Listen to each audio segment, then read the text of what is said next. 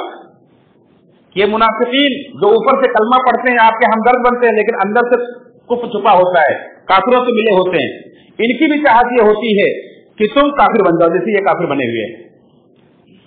وَوَدُّوا لَوْ تَكْفُرُونَ كَمَا كَفَرُوا، تم بھی ویسے کافر بن جاؤ جیسے کافر بنے ہوئے ہیں، فَتَكُونُوا سَوَاءً، وہ دونوں برابر ہو جائیں. اللہ نے فرمایا کہ ایسے منافقوں کو بھی دوست مت بناؤ، ان سے بھی تھوڑا بچ کے رہو، دور رہو، ہوشیار رہو، جو تمہارے دین کے دشمن ہیں. تو یہ موب لنچنگ کی تاریخ اور اس کے اسباب میں نے حضرات کے سامنے رکھے.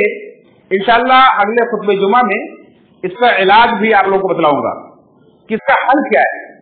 قرآن و سنت کے اندر اللہ رب العالمین نے ان ساری چیزوں کے تعلق سے ہمیں کچھ علاج بھی بتلائے ہیں جو انشاءاللہ اگلے خطبے میں آپ سنیں گے. اس میں ایک چیز جو ہمارے لیے غور کی ہے وہ یہ کہ ہر انسان، ہر مسلمان جسے اللہ رب العالمین نے ذرہ برابر بھی ایمان سے نوازا ہے، اس کے لیے غور کی بات یہ ہے کہ اس کا ایمان دنیا کا سب سے قیمتی سامان ہے جو ساری دنیا اسے چھیننا چاہتی ہے. اور اسی ایمان کی حفاظت کرتے ہوئے اگر دنیا سے کوئی چلا جاتا ہے وہ سب سے کامیاب انسان ہے، چاہے اس کے لیے پوری دنیا کی قربانی اسے دینی پڑے، لیکن اپنے ایمان سے قدم نہ ہٹائے، اپنے ایمان کو نہ چھوڑے، وہ انسان کامیاب ہے. اور ہمارے اسلاف کی تاریخ ہم کو یہ بتلاتی ہے کہ انہوں نے اپنے گھر کو، وطن کو، اہل و عیال کو، ملک کو، سب کچھ چھوڑ دیا، ہجرت کر لیا، مال کی قربانی دی، جان کی قربانی دی، اپنی جان بھی اللہ کے حوالے کر دی، لیکن ایمان سے سودا نہیں کیا. تو یہ ساری موب لنچنگ جو ہوتی ہے آپ کے ایمان کو چھیننے کی کوششیں ہیں، اور آپ کو ایسے ماحول میں اپنے ایمان کی حفاظت کرنی ہے، اپنے ایمان کو بچانا ہے. کیسے بچانا ہے انشاءاللہ اگلے خطبے میں ہم سنیں گے. اللہ تعالیٰ سے دعا ہے رب العالمین ہم سب کو اس ایمان جیسی قیمتی دولت کو جو اللہ رب العالمین نے ہمیں دیا ہے، اور ہم چاہتے ہیں کہ یہ دولت ساری دنیا کو نصیب ہو. ساری دنیا کی خیرخواہی کرنا ہی اہل اسلام کا سیوا ہے، اور اہل اسلام کا یہی مشن ہے کہ وہ کسی کو نقصان پہنچانا، کسی کا برا چاہنا ان کے ذہن و دماغ میں بھی نہیں آتا. وہ صرف بھلائی کے لیے پیدا کیے گئے. کنتم خیر امۃ اخرجت للناس، تم بہترین امت لوگوں کے لیے نکالی گئی ہو، تم بھلائی کا حکم دیتے ہو، برائی سے منع کرتے ہو، اور اللہ پر ایمان رکھتے ہو. یہی تمہارا مشن ہے. تو اللہ رب العالمین نے یہ قیمتی دولت اگر آپ کو نصیب کی، اللہ تعالیٰ ہم سب کو مرتے دن تک اس پر قائم رکھے. رب العالمین ہمیں جب بھی دنیا سے اٹھائے تو حضرت ایمان پر اٹھائے. بار علاج دنیا سب کے ہر آزمائش، ہر فتنے سے ہماری حفاظت فرمائے. رب العالمین ہمارے تمام ان بھائیوں کی جو کہیں بھی خوف و دہشت کے ماحول میں ہیں، اللہ تعالیٰ انہیں امن و امان عطا فرمائے. رب العالمین ہمارے جو بیمار بھائی ہیں انہیں شفائے کاملہ عطا فرما، ہمارے حلال روزی برکت عطا فرما. رب العالمین ہمارے اہل اسلام کی سچی مدد فرما. رب العالمین جب بھی دنیا سے اٹھائے تو ایمان کے ساتھ ہمیں اٹھائے، جنت فردوس میں سب کو نبی کریم صلی اللہ علیہ وسلم صحابہ کرام کے ساتھ نصیب فرمائے. آمین تقبل یا رب العالمین.